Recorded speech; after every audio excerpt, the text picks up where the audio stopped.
Meus irmãos, nós vamos, para ouvirmos a voz de Deus nesta manhã, retornar ao Evangelho de Lucas, capítulo de número 21. Por favor, irmão, abra a sua Bíblia no Evangelho de Lucas, capítulo de número 21.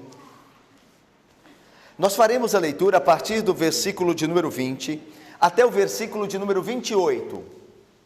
Evangelho de Lucas, capítulo de número 21, do versículo 20 ao versículo de número 28.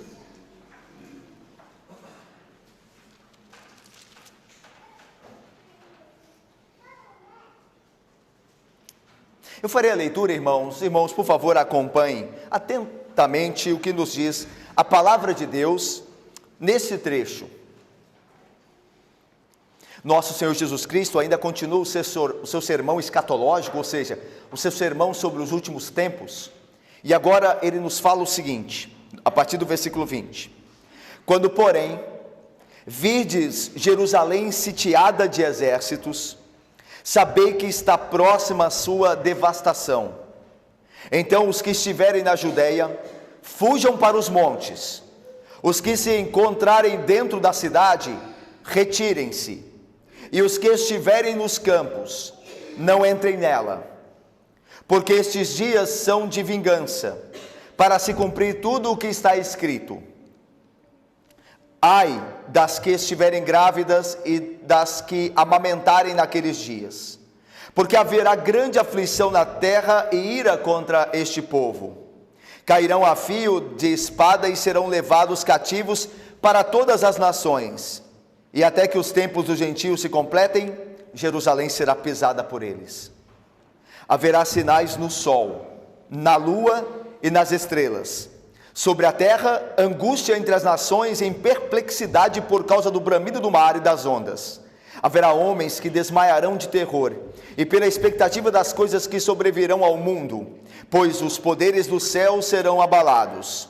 Então se verá o Filho do Homem vindo numa nuvem, com poder e grande glória.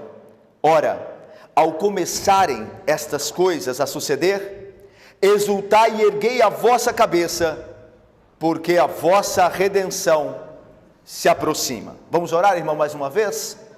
Ó Deus santo e bendito, tua palavra foi lida, a nossa oração é que o Senhor nos fale por meio de sua palavra, ó Deus, a nós que viemos nesta manhã ouvir a sua voz, sermos consolados e fortalecidos por ela. Em nome de Cristo nós te pedimos, nós te rogamos, com perdão dos pecados. Amém. Meus irmãos, Jesus Cristo, vocês se lembram do que no capítulo de número 1 ele está em Jerusalém. É a última semana do nosso Senhor Jesus Cristo antes que ele se entregue na cruz pelo seu povo. E ali em Jerusalém, ele quando está saindo do templo, vê que a magnitude daquele templo construído por Herodes, como nós vimos, começado pelo menos a ser construído por Herodes o Grande, e diante daquela grande construção do templo, os discípulos de Cristo dizem a ele: Senhor, vede estas pedras, veja que edifício tão magnífico. É isso que está relatado como a exclamação dos discípulos no versículo de número 6 aí do capítulo 21, veja comigo. Então disse, melhor ainda, versículo de número 5 do capítulo 21, falavam alguns a respeito do templo, como estava ordenado de belas pedras e de dádivas. Então os discípulos falavam com Jesus acerca da beleza do templo, e Jesus lhes respondeu, veja o versículo 6, então disse Jesus: vede estas coisas, dias virão em que não ficará pedra sobre pedra que não seja derribada. Jesus assim profetizou-se a destruição de Jerusalém, a destruição, Emily, futura, Rafaela, de Jerusalém, que o templo e a cidade cairiam, ruiriam. Mas então veja o versículo de número 7, a profecia de Jesus sobre a queda de Jerusalém faz com que os discípulos perguntem a ele, com relação a que tempo isso sucederia. Veja o versículo 7, perguntaram-lhe: mestre, quando sucederá isto? Ou seja, a queda de Jerusalém. E que sinal haverá quando estas coisas estiverem para se cumprir? Nós vimos que em Mateus 24, o evangelista, o discípulo Mateus, ele acrescenta algumas perguntas a essas perguntas aqui. Lá em Mateus 24, os discípulos também perguntam a Jesus o seguinte: E qual será o sinal da tua vinda e da consumação dos séculos? Ou seja, então você e eu devemos ter essas perguntas que Mateus e Marcos registram e acrescentá-las ao grupo de perguntas que estão registradas aqui em Lucas. Então, os discípulos perguntam: quando sucederá isto? Ou seja, quando que acontecerá a queda de Jerusalém? O Senhor falou que não vai sobrar pedra sobre pedra. Quando isso vai acontecer? E aí acrescenta-se as perguntas: e qual sinal será o da tua vinda? Que sinal haverá da tua vinda? Da segunda vinda? E qual sinal do fim dos tempos? Então são 3 perguntas. Quando Jerusalém cairá? Qual sinal da sua vinda? Haverá algum sinal da segunda vinda de Cristo, antes que ele venha? E qual o sinal da consumação dos séculos? Ou seja, do fim de todas as eras. Meus irmãos, Jesus começa a responder essas coisas como nós já vimos. Nós já começamos a estudar o capítulo 21. E ele começa dizendo que antes disso tudo, antes da queda de Jerusalém, antes da segunda vinda de Cristo, antes da consumação dos séculos, os discípulos seriam perseguidos. Eles seriam entregues por amor de Cristo, para dar testemunho diante dos reis e das autoridades. Jesus Cristo vem mostrando isso. Que também, paralelamente à história da humanidade, haveria também guerras, terremotos, rumores de guerras. Mas Jesus diz, ainda não é o fim. Então veja, Débora, ele começa a responder aquela pergunta dos discípulos, dizendo o que vai acontecer antes que venha o fim. Ele diz, olha, vocês serão perseguidos por amor do meu nome, mas não é o fim. A perseguição à igreja vai continuar, não é um sinal da vinda iminente de Cristo, do fim de todas as coisas. Durante a história a igreja sempre foi perseguida, e sempre será até o fim dela. Aí Jesus diz, não é o fim. Também haverá guerras e terremotos, mas também não é o fim. Esses sinais são sinais paralelos, acompanham a história, mostrando que alguma coisa é de errado, mas não é o fim. Agora, no texto que lemos, do versículo 20 a 28, Jesus vai responder as 2 perguntas que os discípulos fizeram. Quando será o fim de Jerusalém? E quando será a sua volta? Que sinal haverá da tua volta e da consumação dos séculos? Jesus agora vai responder estas perguntas. Ele primeiro disse que muitas coisas vão acontecer antes da queda de Jerusalém e da vinda de Jesus, a segunda vinda e o fim de tudo. Mas agora ele vai se concentrar em responder as perguntas dos discípulos. A queda de Jerusalém e a consumação dos séculos com a vinda de Cristo. Veja aí, versículo 28, ou melhor, versículo 20. Quando, porém, vides Jerusalém sitiada de exércitos, sabei que está próxima a sua devastação. Então os que estiverem na Judeia, fujam para os montes. Os que se encontrarem dentro da cidade, retirem-se. E os que estiverem nos campos, não entrem nela. Meus irmãos, isso aconteceu, como nós já vimos, no ano 70, depois de Cristo. No ano 70 depois de Cristo, Jerusalém foi sitiada. Ela foi cercada pelos romanos, para ser por eles destruída. Então Jesus diz, quando vocês virem Jerusalém sitiada, chegou o fim dela.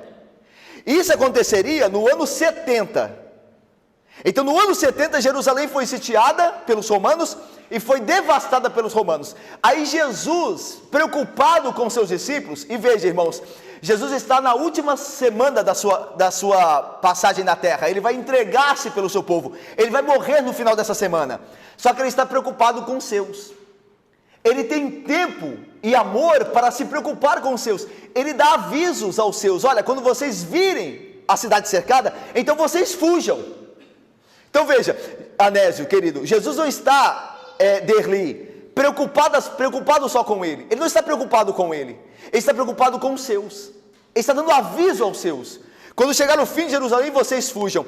E diz aqui, né, vocês fujam para os montes. Os que estiverem na Judeia, fujam para os montes. A ideia aqui, meus irmãos, é que os que estavam na Judeia deviam passar para a Transjordânia, deviam atravessar o Jordão e se encontrarem no lado oriental de Canaã, porque ali era chamada a região dos montes.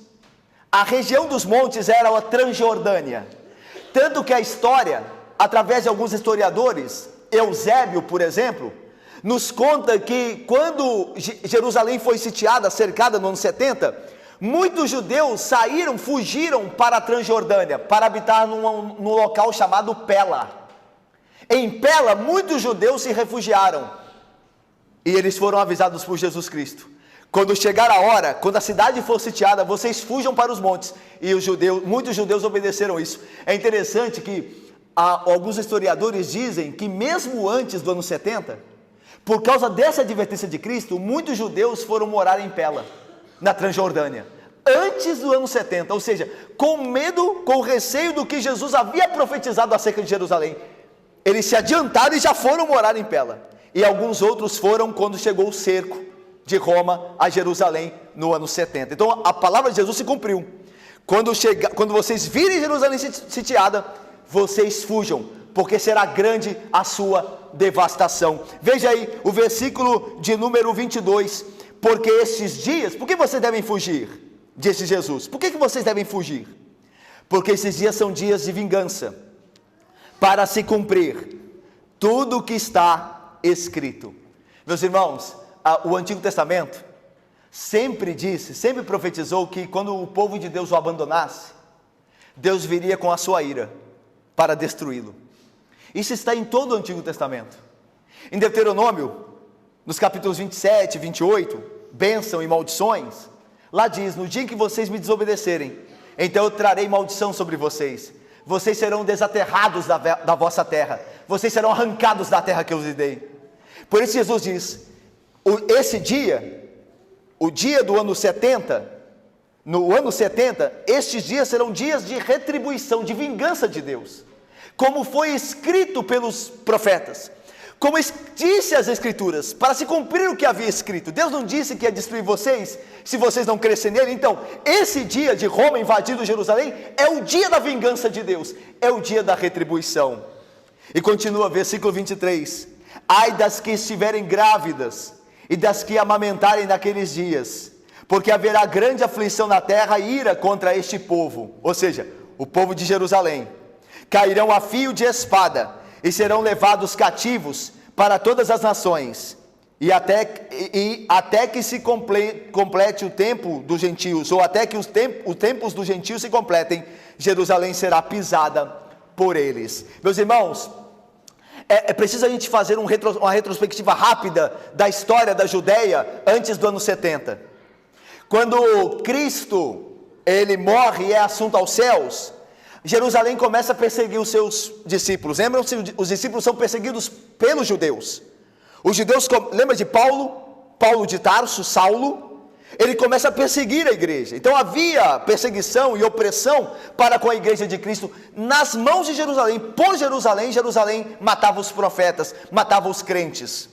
Então, meus irmãos, Deus estava preparando a vingança, a retribuição. Havia muitas revoltas na Judéia. Depois de Cristo, aconteceram muitas revoltas na Judéia contra o Império Romano.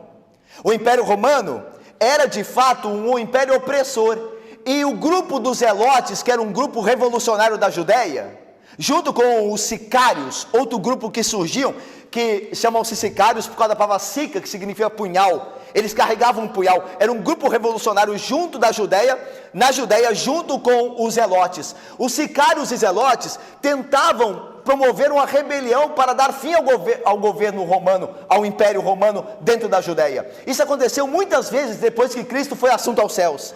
Depois que Jesus morreu, ressuscitou e foi para a destra de Deus, a Judéia passou por momentos de revolta, tentando se desvencilhar das mãos do Império Romano. Nero, o imperador Nero, ele envia então, para dar fim às revoltas judaicas, ele envia o seu comandante de exército chamado Vespasiano. E Vespasiano consegue algumas vitórias na Judéia e consegue em parte fazer com que parassem as revoltas judaicas. Mas Nero morre. Em 68 ele se suicida. Em 68 a.C. Nero se suicida. E então o que acontece? As revoltas ressurgem. As revoltas que haviam sido paralisadas por Vespasiano, comandante do exército de Nero, elas voltam com o suicídio de Nero, a morte de Nero. Os judeus, eles se levantam, agora é a hora da nossa libertação. Nero morreu, agora nós vamos tirar o jugo romano de sobre nós. Mas o que acontece? O mesmo Vespasiano, que era comandante do exército de Nero, volta para Roma e se torna imperador. E o que ele faz? Ele vai decidir acabar de vez com os judeus. Os judeus que ele havia de fato controlado por um tempo, e agora ele vê que eles têm que ser destruídos. O que Vespasiano faz como imperador? Ele é o imperador depois de Nero. O que ele faz? Ele envia o filho dele chamado Tito, como comandante do exército para Jerusalém, para poder exterminar o povo. E Tito vai. Quando Tito chega em Jerusalém, as guerras judaicas, elas vão mais ou menos de 64 a 70. Quando Tito chega, já aproximando do ano 70, chega em Jerusalém, ele junto com as legiões romanas, com os exércitos, ele faz um cerco na cidade. E fazendo o cerco da cidade, ele impede que comida chegue à cidade, comida e água. O cerco é feito em Jerusalém, não entra em Jerusalém comida nem água. Os judeus começam a ter fome, e começa a haver pestes no meio deles. E eles começam a morrer por fome e peste. Isso, o exército romano não tinha invadido Jerusalém ainda. Não havia invadido, eles estavam só cercando. E o povo começa a morrer por fome e pestilência. Chegou até o ponto a fome, que Flávio Joséfo, um dos historiadores, um judeu romano, historiador do século I, diz que algumas mulheres chegaram a comer os próprios filhos, por causa da fome. E aí, olha o que Jesus diz: ai das grávidas e das que amamentarem naqueles dias. Primeiro, porque não tinham com que dar comida para os meninos, os recém-nascidos, as meninas e meninos recém-nascidos. Muitos deles morreram no colo das mães, porque não tinham o que comer. E algumas mães chegaram a comer seus filhos. Jesus diz: este ano será o ano da vingança de Deus contra Jerusalém. Ai das que estiverem grávidas naqueles dias. O profeta do Antigo Testamento, falando desse dia, diz assim: bem-aventuradas estéreis, bem-aventuradas que não tiverem filhos naqueles dias. Então os dias se cumpriram. Houve grande matança. Cerca de 97 mil judeus foram levados cativos pelos soldados romanos. E a história diz que nessas guerras judaicas, de 64 a 70, cerca de mais de 1 milhão de judeus morreram. 1 milhão de judeus morreram. Foram destruídos pelo exército de Tito, o exército romano. Se cumpriu o que Jesus disse: naqueles dias virá o dia da retribuição de Deus, a retribuição divina. Meus irmãos, Jesus não tem prazer com tudo que ele disse aqui, tanto que ele lamenta. Ele diz assim: ai das grávidas. Ele está lamentando. Não há prazer de Deus em punir, um prazer sádico. Mas Deus é justo. Deus é um juiz. Ele não pode falhar na justiça. Ele tem que punir o mal, porque senão ele não é santo. Então veja, entendamos isso. Não há prazer de Deus, nem do Senhor Jesus Cristo, em falar essas coisas. Tanto que ele diz: virá o dia da vingança, ai das grávidas. Jesus lamenta pelas mulheres grávidas, por toda Jerusalém. Lembra que Jesus chora diante de Jerusalém, lembra-se? Quantas vezes, Jerusalém, eu quis acolher vocês como uma galinha acolhe os seus pintainhos, mas vocês não quiseram. Virá o dia da retribuição, porque Deus é justo. Deus não tem prazer em punir, mas Deus pune porque é justo. É um santo juiz. Ele tem que punir o mal. Por isso Jerusalém então cai no ano 70. É a queda de Jerusalém profetizada por Cristo aqui. Mas veja mais, versículo de número 24: cairão a fio de espada e serão levados cativos para todas as nações. O que aconteceu, como nós falamos, né? 97 mil judeus foram levados cativos e mais de 1 milhão caíram a fio de espada. Veja, até que Jerusalém vai sofrer até que os tempos dos gentios se completem. Enquanto isso, Jerusalém será pisada por eles. Alguns teólogos dizem que o ano da opressão de Jerusalém acabou em 1948, quando Israel foi finalmente reconhecido como Estado. Em 1948, Israel foi reconhecido como Estado. E aí os teólogos dizem: acabou os anos de sofrimento de Jerusalém. Muita gente achou que Jesus estava voltando em 1948, porque Jerusalém é reconhecido como Estado, e aí as pessoas, agora Jesus vai voltar para reinar. mas isso não aconteceu. Nós já estamos indo para 2020. Isso não aconteceu. Interessante aqui, meus irmãos, que o tempo dos gentios não é o tempo em que Jerusalém é reconhecido como Estado, como aconteceu em 1948. Por que não é? Por que não foi a consumação do tempo? Primeiro, meus irmãos, é que até hoje há poucos judeus morando em Jerusalém. Há tempos atrás, de 5 pessoas que moravam em Jerusalém, um era judeu, de 5 pessoas que moravam lá, há tempos atrás. Então ainda há uma campanha do ministro Netanyahu para que os judeus voltem para Jerusalém. Então não é o reconhecimento do Estado judaico, não é a exaltação de Jerusalém. Jerusalém ainda continua, outro fator, Jerusalém ainda continua sofrendo na mão de gentios, na mão de opressores. Não é verdade? Jerusalém até hoje está cercada de inimigos. Jerusalém não goza de paz, ela ainda está sendo oprimida pelos que não creem em Deus. E por fim, a maioria dos judeus não crê em Jesus Cristo. Então veja, o tempo da opressão de Jerusalém não se acabou ainda. Eles estão pagando pelo que fizeram com Cristo. Os irmãos se lembram que no dia em que Cristo foi colocado diante deles, para eles decidirem entre Cristo e Barrabás, quem deveria ser liberto naquele dia da Páscoa, eles escolheram Barrabás. E sabe o que eles disseram ao escolher Barrabás? Eles disseram assim: caia sobre nós o sangue de Cristo e sobre os nossos filhos. A Bíblia diz que eles disseram a Pilatos: nós somos responsáveis pela nossa escolha, nós queremos que esse Jesus morra e caia sobre nós o sangue dele e sobre os nossos filhos. Pois bem, irmãos, Deus é justo. Deus fez cair o sangue de seu filho, a culpa da morte de seu filho, não somente sobre eles, mas sobre também os judeus. E nós vimos aqui descrito o que eles passaram, e até hoje eles sofrem, porque se recusam a reconhecer Jesus Cristo como Senhor e Salvador. Quando chegar o fim, no dia de Cristo, então se completará esse tempo de sofrimento dos judeus. Até a vinda de Cristo, os judeus serão alvo da opressão de gentios.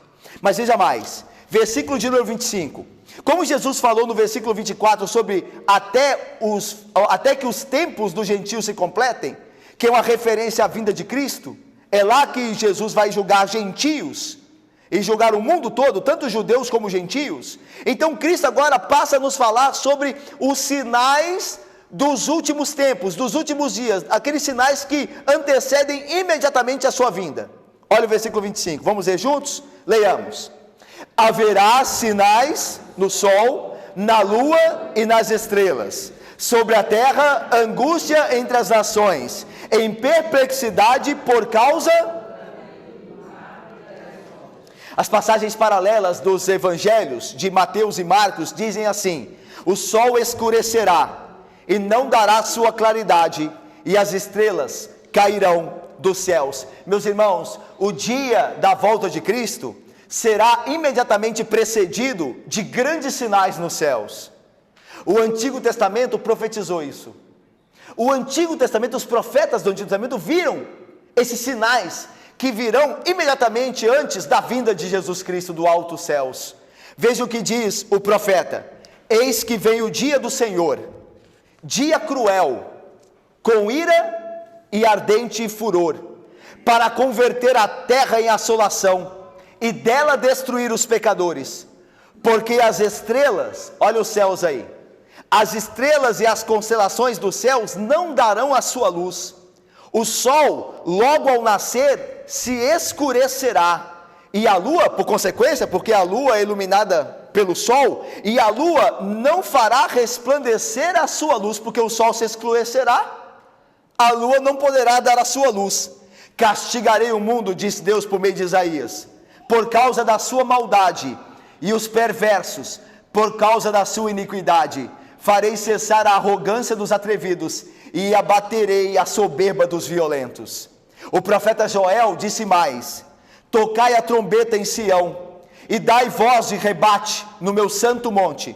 Perturbem-se todos os moradores da terra, porque o dia do Senhor vem, já está próximo, dia de escuridade. Olha de novo, o sol perderá a sua luz, o sol se tornará escuro. Dia de escuridade e densas trevas, dia de nuvens e negridão, como a alva por sobre os montes, assim se difunde um povo grande e poderoso, qual desde o tempo antigo nunca deles se ouviu falar, nem após anos deles se haverá, de geração em geração. Diante deles treme a terra, os céus se abalam, o sol e a lua se escurecem, e as estrelas retiram o seu resplendor. Veja que os profetas falaram de um cataclisma nos céus, no sol e na lua e nas estrelas.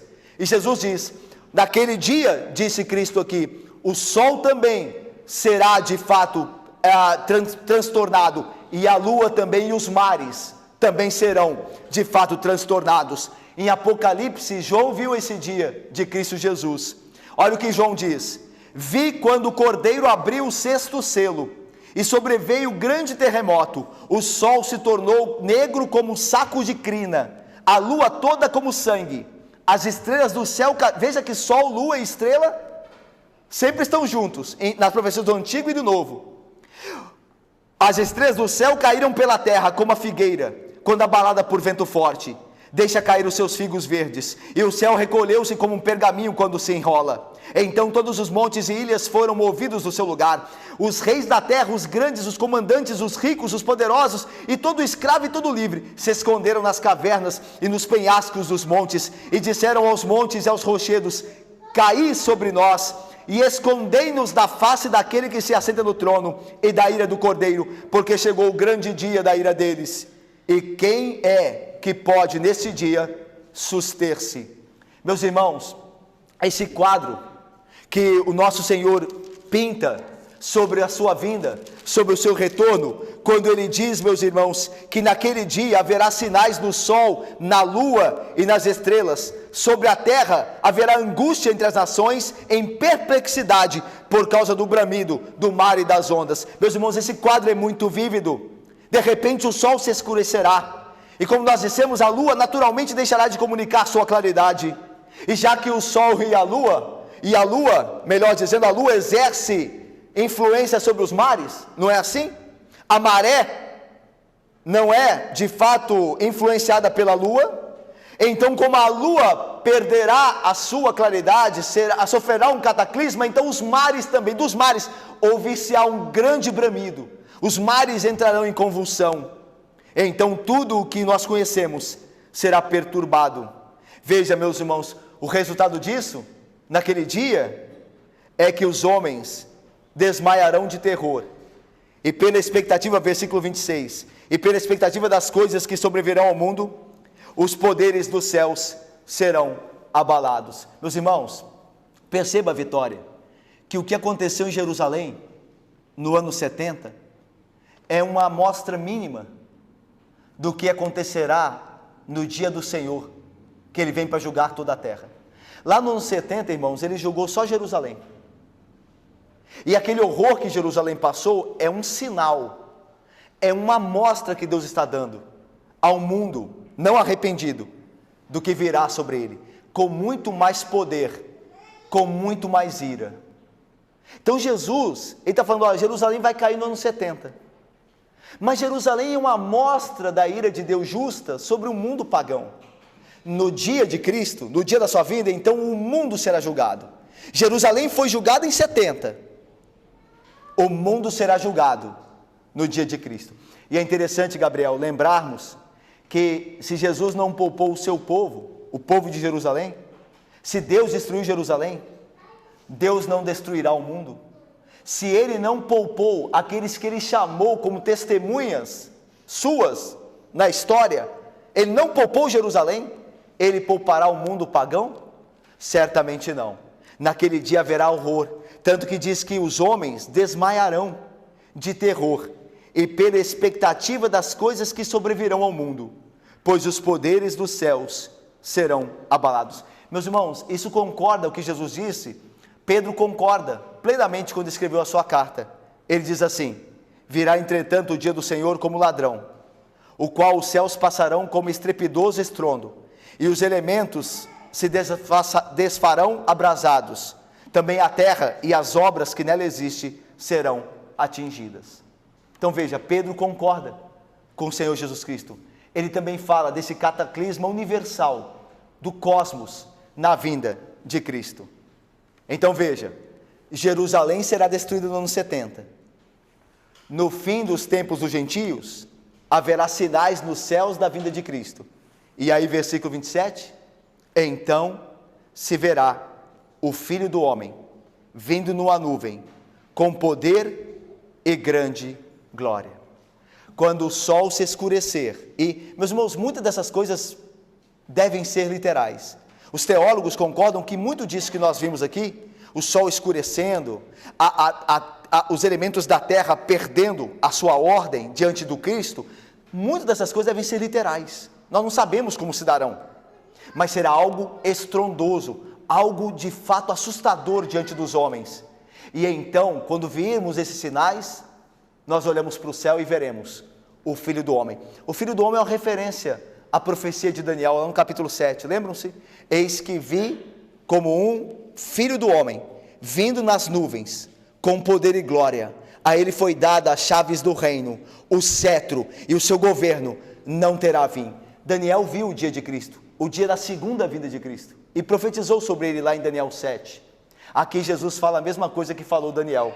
Então toda a carne verá o Filho do Homem vindo numa nuvem. Por que numa nuvem, irmãos? Porque nuvem no Antigo Testamento é um símbolo da presença de Deus.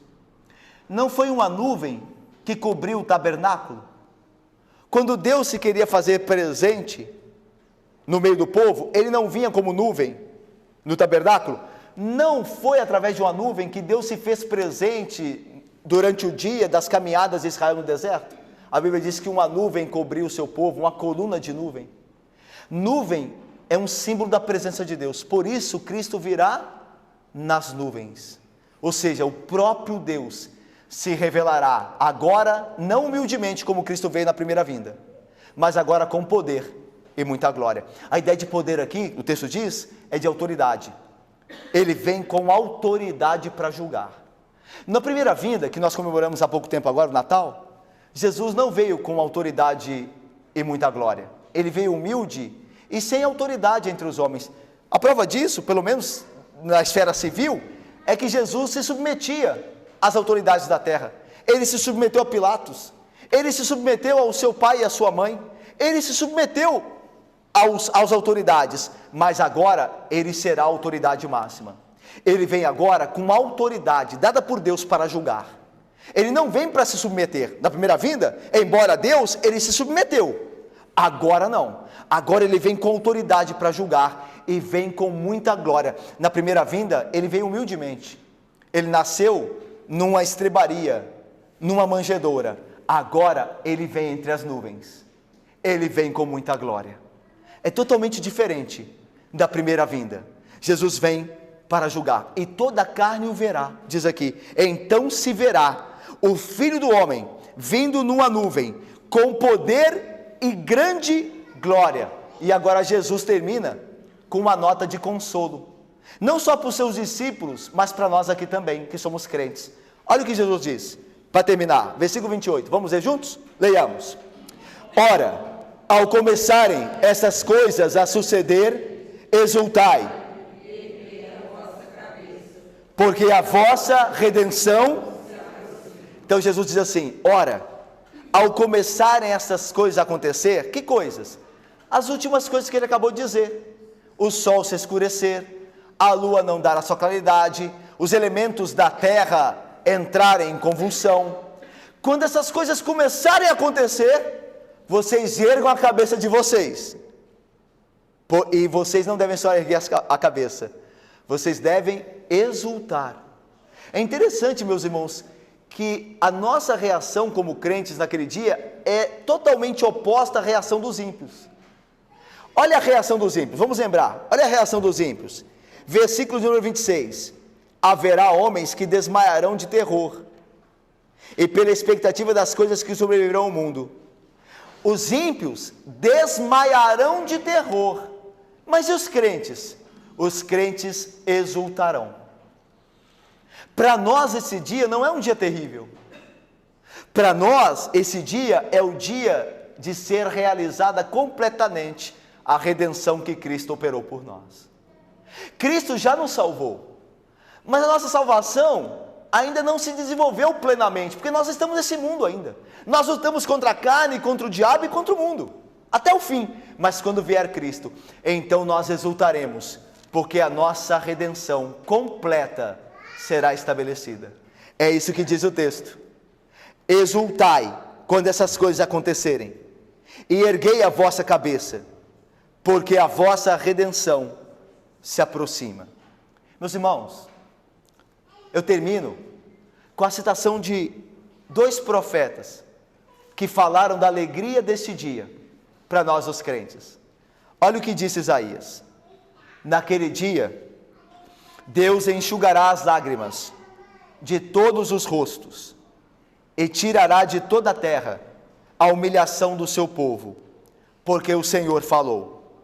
Naquele dia se dirá: eis que este é o nosso Deus, em quem esperávamos, Ele nos salvará.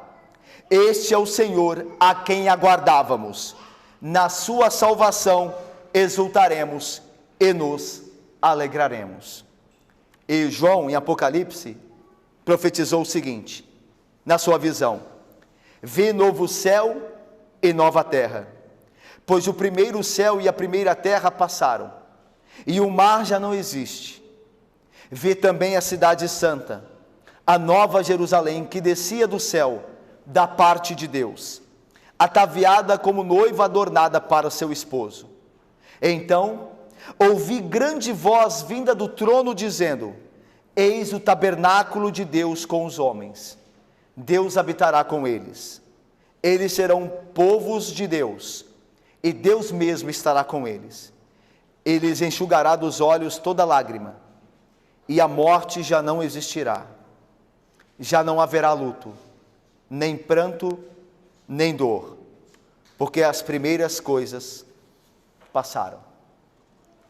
É por isso que Jesus diz: quando essas coisas começarem a acontecer, erguei a vossa cabeça e exultai, porque o dia da redenção chegou.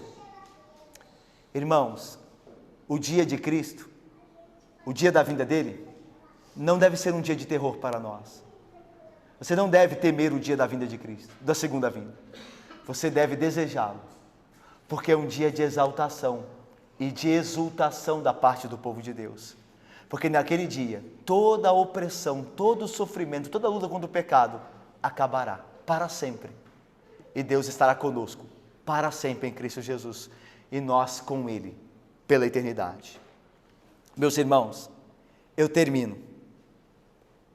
E eu queria fazer uma aplicação apenas do texto que nós lemos.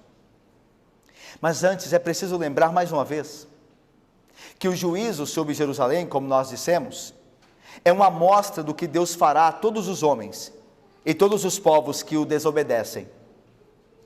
Naquele dia grande e terrível, o Senhor julgará os homens com justiça e equidade. Meus irmãos, como nós vivemos diante dessa verdade? Como nós devemos viver diante da expectativa do dia do Senhor Jesus? Pedro vai dizer assim: visto que todas essas coisas hão de ser assim desfeitas, deveis ser tais como os que vivem em santo procedimento e piedade. Virá o fim de todas as coisas, aquele grande dia e terrível. Enquanto isso, como nós devemos viver? Deveis, diz Pedro, ser tais como os que vivem em santo procedimento e piedade, esperando e apressando a vinda do dia de Deus, por causa do qual os céus incendiados serão desfeitos, e os elementos abrasados se derreterão. Nós, porém, crentes, segundo a sua promessa, esperamos novos céus e nova terra, nos quais habita justiça. O dia do Senhor para nós, irmãos, portanto, é um dia de transformação de todas as coisas, da injustiça para a justiça, da mentira para a verdade, do pecado para a santidade eterna. A minha pergunta é: nós aguardamos este dia? Nós anseiamos por ele? Nós desejamos o retorno de Cristo? De que modo você tem aguardado este dia? De que maneira você tem vivido para este dia? Outra pergunta é: como esse dia se revelará para você? Um dia de terror ou um dia de salvação? Como é que este dia se revelará para cada um de nós? Como um dia de terror e destruição eterna? Ou como um dia de exultação e salvação plena e eterna? Que Deus nos abençoe, irmãos, a pensarmos e a vivermos segundo essas verdades. Amém, irmãos.